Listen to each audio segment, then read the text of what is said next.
Jadi hari ini kita ada pelajaran baru yang nantinya juga akan berkesinambungan, yaitu tentang pembelajaran coding, ya. Apa itu coding? Apa itu AI? Pasti kamu sering dengar ya, Nak? Dengar aja, tapi belum tentu kamu paham apa itu coding, apa itu AI. Nah, jadi Nak, pemerintah ada kasih satu pembelajaran yang baru, namanya coding. Akan kita belajar selanjutnya itu ya, Nak, ya. Nah, jadi hari ini kita akan belajar sedikit tentang AI. Tahu lah AI ya? Sering itu kan kamu lihat video, terus tiba-tiba itu videonya bener nggak ya? Oh enggak, itu AI, gitu contohnya ya. Tapi sebelum kita mulai pembelajaran, biar kamu lebih semangat, kita sedikit dulu. Ayo semuanya berdiri, keluar dari itunya, bangkunya, cari posisi yang enak. Kalau bisa jangan ditutupi kamera ya sayang ya, agak kemarin sedikit. Iya. Oke, kita sini sedikit Kak. Oke, sini sedikit Kak Bintang, biar tidak tutupi kamera ya. Kita mulai. Sebentar, diikuti gerakannya Nak.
Jadi hari ini kita belajar tentang apa itu AI.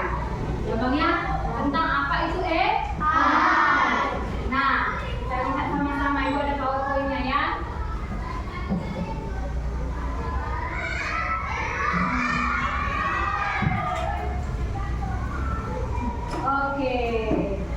Oke, nah, kamu pernah nggak Nak lihat video di mana video itu anak bayi ngomong?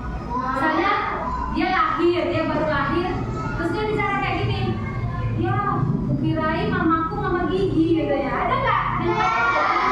Iya, ada kan? Atau dia langsung bayinya keluar, dia bilang gini, ya elah, belum apa-apa, rasanya berat tinggal di Indonesia. Ada yang kayak gitu kan? Ada juga. Jadi menurut kamu, apa mungkin anak bayi bisa berbicara? Tidak. Jadi kenapa video itu bisa seolah-olah anak bayi itu yang berbicara? Kerjaan siapa itu? Iya benar. Atau ada juga orang sekarang ini ya Nak ya, sering kita lihat di media sosial, nanti muka dia Tapi nanti dia fotonya misalnya foto di Mekah, gitu. Padahal nggak ada ke Mekah. Atau dia foto di Paris yang ada menara Eiffel. Padahal dia nggak pernah pergi ke sana. Tapi mukanya itu muka dia. Dan kayaknya nggak nampak editingnya, kayak nyata. Itu kerjanya siapa? AI. Iya. Jadi nak, AI ini sebenarnya memiliki ada yang pengaruhnya positif, ada yang negatif, ya. Tapi sebelumnya mungkin kamu bingung, apa itu AI? Ya karena jadi AI itu kalau dibahasakan Indonesia adalah kecerdasan artifisial. Apa nak? Kecerdasan artifisial. Oke, kita lihat sama-sama ya. Kecerdasan buatan. Jadi robot-robot itu pun termasuk AI nak. Yang ada robot, kayak misalnya di rumah sakit sekarang, bahkan robot diciptakan untuk mengoperasi orang, ya, membantu dokter. Jadi dokter sama robotnya itu bersebelahan. Kenapa? Kenapa dia bisa membantu dokter? Karena tadi ini kecerdasan artifisial tadi, ya, robot tadi diciptakan untuk membantu atau menolong manusia, gitu. Kita lihat sama-sama ya. Oke. Nah, apa itu AI? Nah, jadi AI itu huruf A dan huruf I. Cuman kan kalau misalnya di Indonesia AI, tapi kita bilang AI. Kenapa AI? Karena A, B, C, D, E, F, G, A, I. A dibaca A, I dibaca I. Iya, AI. Nah, apa itu AI? AI adalah artificial intelligence, disingkat dengan AI, adalah kemampuan mesin untuk meniru kecerdasan manusia, yakni seperti berpikir, belajar, memecahkan masalah, dan membuat keputusan. Jadi cara kerja itu seperti otak manusia, ya nak ya. Nah, jadi kalau kamu otaknya nggak kepake, berarti lebih pintar lagi AI tadi. Jadi sebenarnya AI itu dengan manusia siapa lebih pintar? Manusia lebih pintar. Karena yang menciptakan AI adalah manusia. Paham? Iya. Jadi kamu jangan mau dikalahkan oleh AI, karena yang menciptakan AI adalah manusia. Berupa seperti mesin. Ada bentuk robot, ada yang dia dalam bentuk software gitu ya. Misalnya kalau kita mau cari jawaban di Google, kau tinggal foto soal, cepat muncul langsung jawabannya.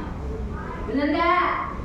Siapa yang sering di sini nengok PR-nya langsung dari Google atau dari Gemini atau dari Cici? Ayo jujur, coba jujur. Gak apa-apa, angkat tangan tinggi-tinggi. Dari WA, Meta A ya, Meta A. Oke, silakan diturunkan tangannya. Nanti kita lihat, salah nggak jika kamu melihat jawaban dari AI atau dari Google maupun dari Gemini atau Cici, Meta A, salah nggak? Kita lihat nanti ya, sama-sama. Itulah arti dari AI, kemampuan mesin untuk meniru kecerdasan manusia, yakni seperti berpikir, belajar, memecahkan masalah, dan membuat keputusan.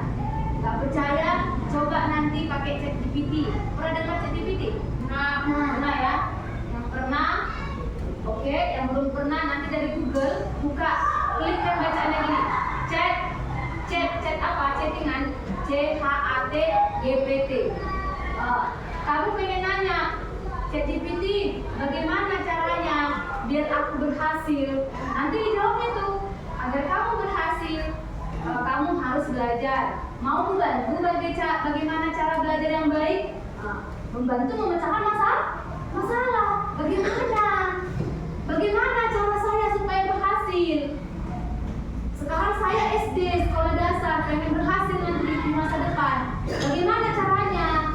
Langsung muncul dia. Bisa berupa bentuk suara ataupun tulisan. Kalau dalam bentuk suara, kamu tinggal klik mikrofon. Oh baik, saya akan membantu kamu untuk menjadi orang yang berhasil di masa depan. Yang bisa kamu lakukan adalah belajar keras, bekerja keras. Misalnya gitu kan? Mau aku bantu? Mau aku bantu cara mengatur waktu yang baik agar kamu bisa belajar keras? Kamu tinggal klik mau.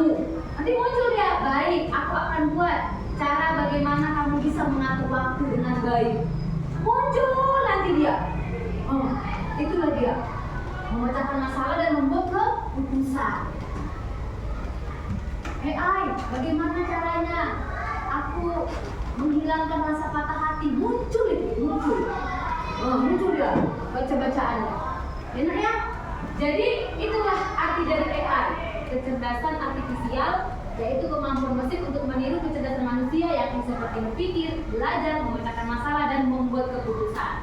Nah, sekarang kita lanjut. Penerapannya. Penerapan AI di berbagai bidang. Ya. Jadi AI ini bisa berdampak positif, bisa berdampak negatif. Sebenarnya tujuannya dibuat AI yaitu untuk membantu manusia itu sendiri.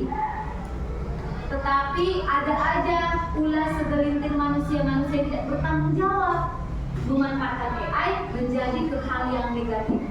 Kita bahas dulu ke hal yang positifnya ya. Penerapan AI di berbagai bidang.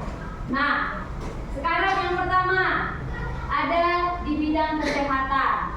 Yang seperti dibilang tadi, robot diciptakan membantu dokter dalam melakukan operasi. Atau ada juga robot yang gunanya mengangkat obat-obatan, mengangkat alat-alat kedokteran, gitu. Gak perlu lagi manusia yang ngangkat, langsung robot yang jalan. Gitu ya? Iya. Terus katanya dan operasi presisi. Yang kedua apa? Bidang pendidikan, pembelajaran adaptif dan belajar digital.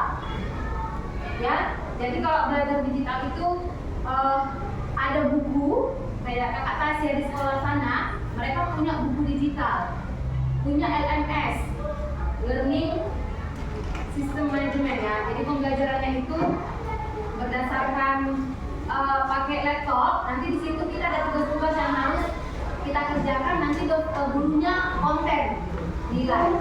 Oke?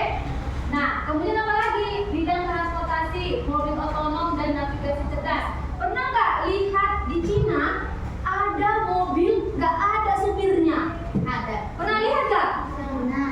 Makanya teman-teman nengok TikTok joget-joget ada pindah-pindah ya.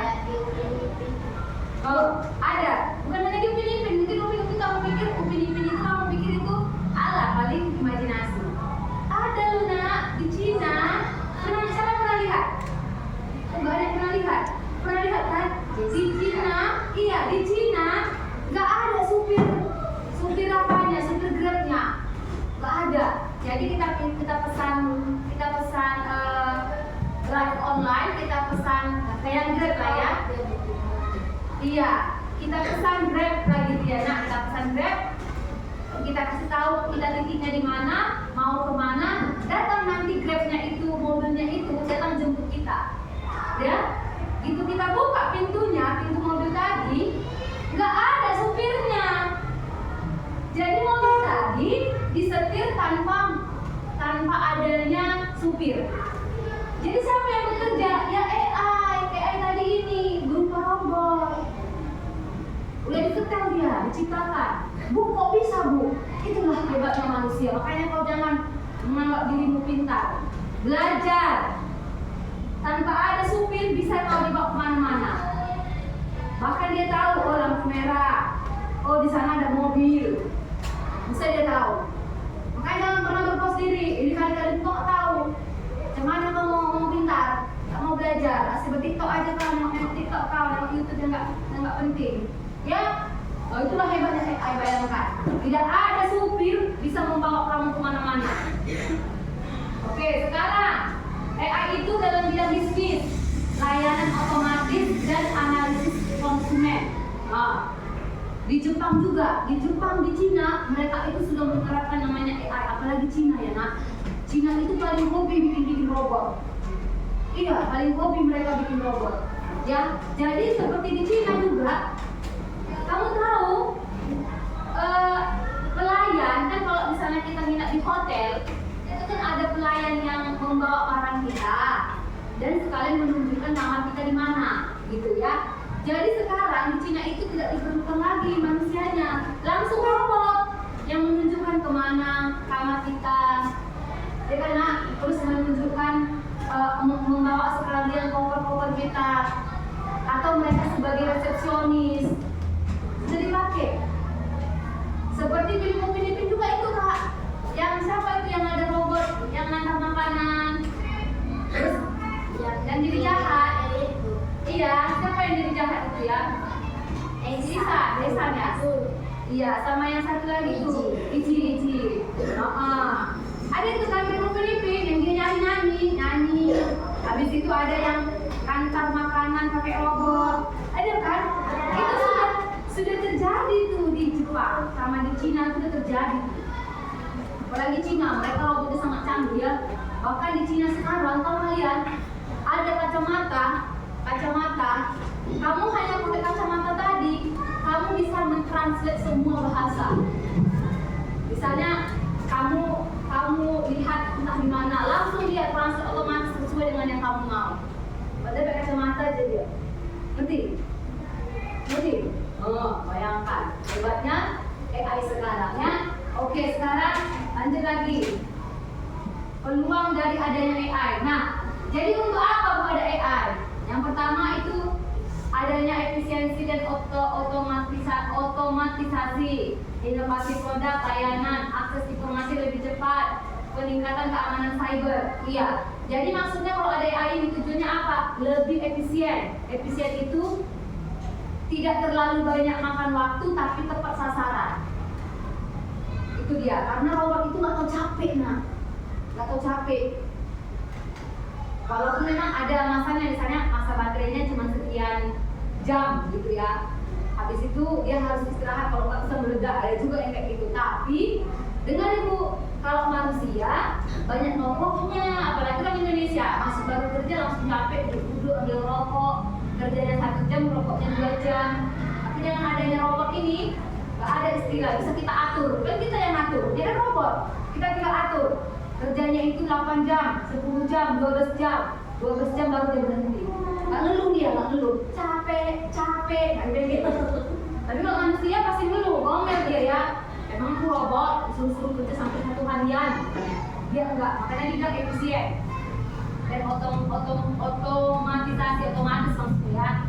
Nah, kemudian ini sama meningkatkan layanan produk, hasil dari mana ya, misalnya hotel tadi itu pasti lebih efektif. Kemudian akses informasi lebih cepat. Sekarang nak, kalau ada terjadi apa-apa di negara Palestina, cepat kalian tahu informasinya kan?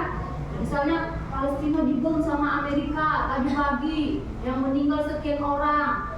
Cepat kita tahu. Kenapa? Karena adanya AI, YouTube juga AI ya. YouTube AI, apalagi Google itu juga AI, bahkan TikTok itu pun termasuk AI. Ya, termasuk AI juga sih. Iya, nggak mesti berarti robot aja AI, Facebook itu semua AI. Yang berhubungan dengan media sosial itu adalah AI. Oke? Nah, kemudian tapi ada tantangan juga dan resikonya. Apa resikonya? Yang pertama, kemampuan teknologi. Ya, jadi banyak juga nanti pengangguran terjadi kalau semua udah robot yang bekerja. Makanya jangan kita mau kalah, berinovasi terus. Apalagi keamanan data dan privasi. Karena semua sekarang serba digital, jadi terkadang data-data kita pun gampang dicuri orang ya. Kemudian bias dan diskriminasi algoritma, ketergantungan teknologi. Bisa nanti dia jalan sambil nengok HP aja, saking tiap harinya nengok HP. Makanya harus bisa bagi-bagi waktu. Jangan lupa karena ada AI, AI harus bisa kita bersaing sama AI. Pokoknya terus aku nengok HP, terus. Jangan, karena butuh kita juga butuh yang namanya istirahat. Kita nggak robot ya.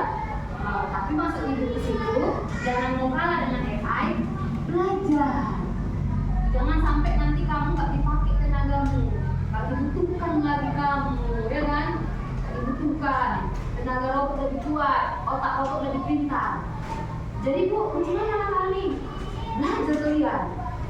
Berinovasi itu artinya AI menciptakan satu, kamu menciptakan dua.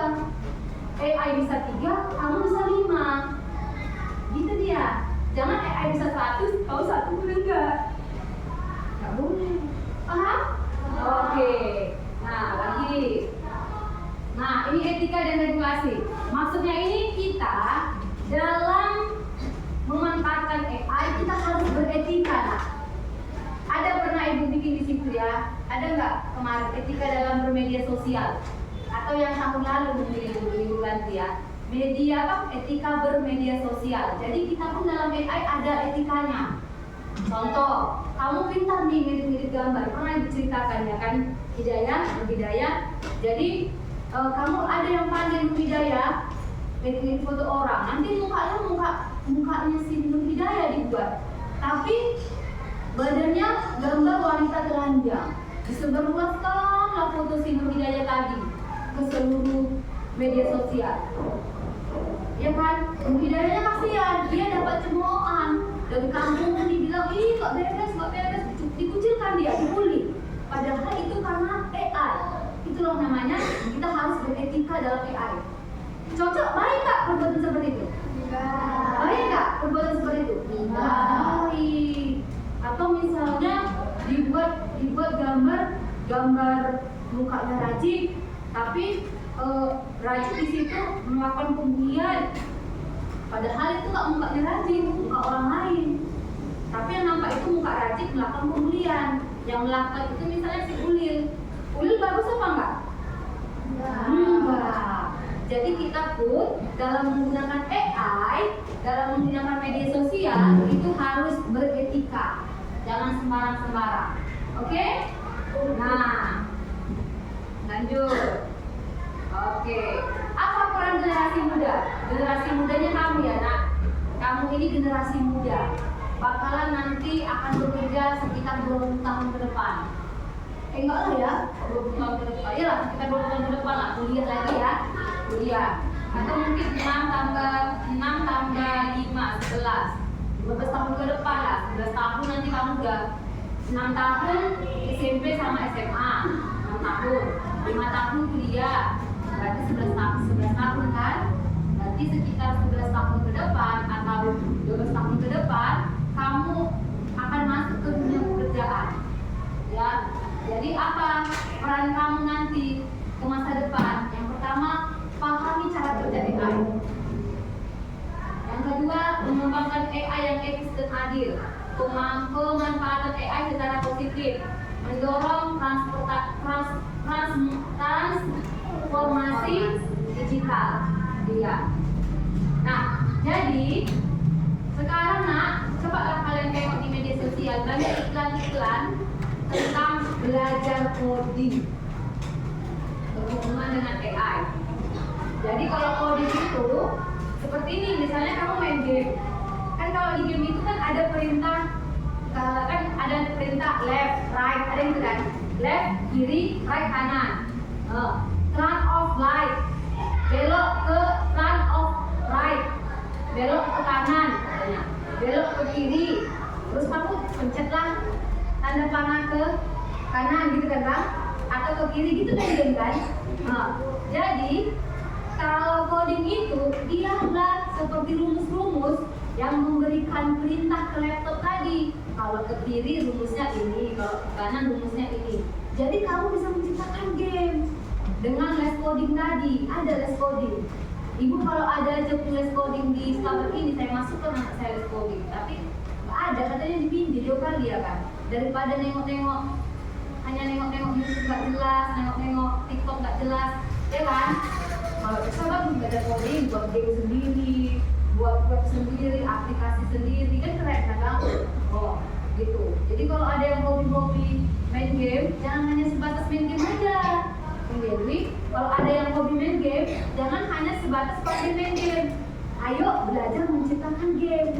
Dari YouTube pun bisa, nengok dari YouTube tutorialnya juga bisa. Sekarang kemauan sendiri, ya, oke?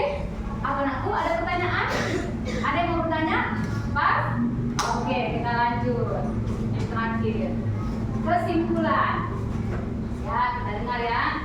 Kecerdasan buatan merupakan teknologi yang membawa perubahan besar di berbagai bidang. AI membuka banyak peluang, namun juga menghadirkan tantangan yang perlu diantisipasi. Dengan pemahaman dan penggunaan yang bijak, kita dapat memaksimalkan manfaat AI untuk kemajuan bersama. Iya, jadi AI ini ada positifnya, ada negatifnya, tergantung bagaimana kamu memakainya. Tadi sudah dibilang kalau positifnya membantu operasi, dokter-dokter, habis apa lagi? Apa namanya? Iya, supir mobil tanpa supir, apalagi membantu dalam bidang pendidikan, dalam bidang bisnis, dibantu oleh AI. Tapi seperti kamu nak, tadi kan ibu tanya siapa yang kalau mengerjakan PR langsung nengok di ChatGPT atau nengok di Google atau nengok di Cici atau nengok di Meta AI, semua rupanya ya. Nah, salah nggak? Nggak salah. Dengan catatan apa? Dengan catatan apa? Awalnya itu kamu jangan cari dulu di situ. Artinya apa nak? Ketika ibu ngasih soal, apalagi kayak soal dari IPAS lah misalnya ya, IPAS. Ada soal IPAS tentang apakah ibu kota negara dari Portugal misalnya.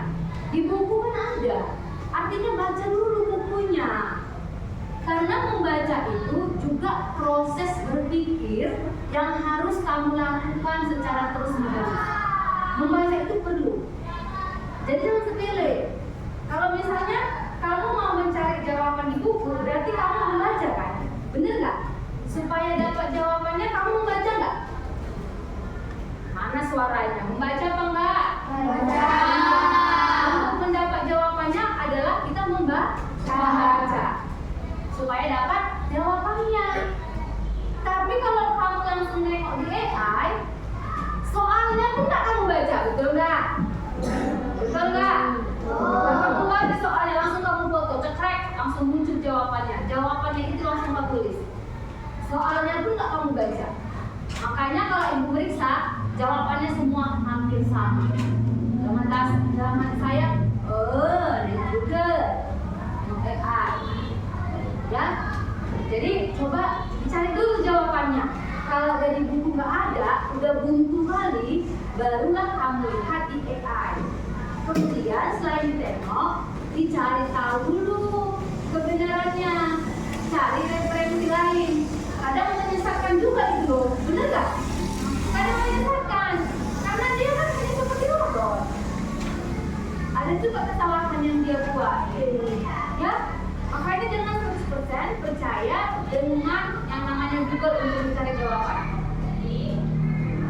Ngerti? Ya, jadi jangan saking mudahnya hidup ini, bukumu tidak pernah kamu baca. Kalau waktu ibu di sekolah, karena tidak ada handphone, jadi mencari jawaban itu dari buku. Nanti guru kasih PR, jawabannya itu ada di buku. Kalau nggak ada pun di buku, terpaksa tanya mama sendiri, ya. Nah, jadi waktu ibu sekolah olahraga, misalnya pelajarannya itu 5 atau 10 nanti kalian 8 ya, 8 pelajaran. Itu hampir semua bukunya habis dibaca sama ibu, dari halaman pertama sampai halaman terakhir. Tapi kalau kalian, saya yakin dan percaya, satu buku pun tidak habis kamu baca. Iya apa ya? Iya apa ya? Iya. Satu pelajaran, satu buku itu belum tentu dan memang nggak akan habis kau baca, betul? Betul. Kenapa? Karena kamu tinggal cari dari AI. Sesimpel itu. Alah capek, krek, tulis. Soalnya aja pun nggak dijawab, nggak dibaca. Soalnya nggak dibaca, tinggal foto aja, muncul dia. Jadi kamu itu tidak punya daya pikir, nah. Semua kamu simpelkan hidup ini. Padahal ketika kamu membaca buku, di situ proses kamu memahami isi buku. Benar nggak? Proses kamu memahami isi buku kalau kita membaca.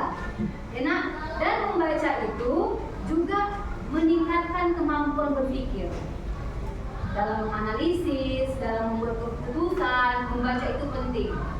Jadi jangan karena ada AI semua jadi nengok jawabannya di AI ya. Nggak boleh ya nak. Coba dari buku dulu dicari. Nggak dapat di buku, jalan terakhir adalah AI. Kalau ibu dulu nggak dapat dari buku, nanya sama emak. Apalagi kalau belajar tentang arti kata. Ya, kalau ada kamus bahasa Indonesia enak, tinggal tengok di kamus. Tapi kalau orang yang nggak punya kamus, seperti ibu dulu kamus yang nggak ada, orang susah ya kan. Di buku nggak ada jawaban. Ibu tanya emak ibu, mak apa arti efisiensi misalnya? Kasih tahu. Efisiensi itu adalah dikasih tahunya. Atau mak apa itu arti globalisasi? Gitu kan? Di buku nggak ada mak. Kadang emaknya gini, baca buku kau, mana dapat jawabannya? Itu dibaca, menyerah. Nggak ada mak di buku udah 5 kali baca. Ya tahu lah. Oh tulis, globalisasi adalah apa mak? Proses mendunia. Buatlah proses mendunia. Jadi mak guru pinter. Sama ibu ya, atau mama yang lain ya. Mama ibu tuh pinter. Nanti kalau nanya matematika dia bisa, nanya bahasa Indonesia dia bisa. Dia cuma satu nggak bisa bahasa Inggris. Dia nggak pandai. Iya, kata mama ibu. Iya. Mama ibu bilang gini, dulu mama waktu sekolah nggak suka nengok gurunya, katanya. Jadi kalau misalnya bahasa Inggris selalu nggak senang, jadi nggak peduli.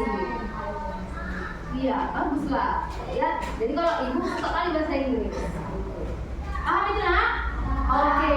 Nah, jadi pembelajaran kita tentang AI hari ini sudah selesai.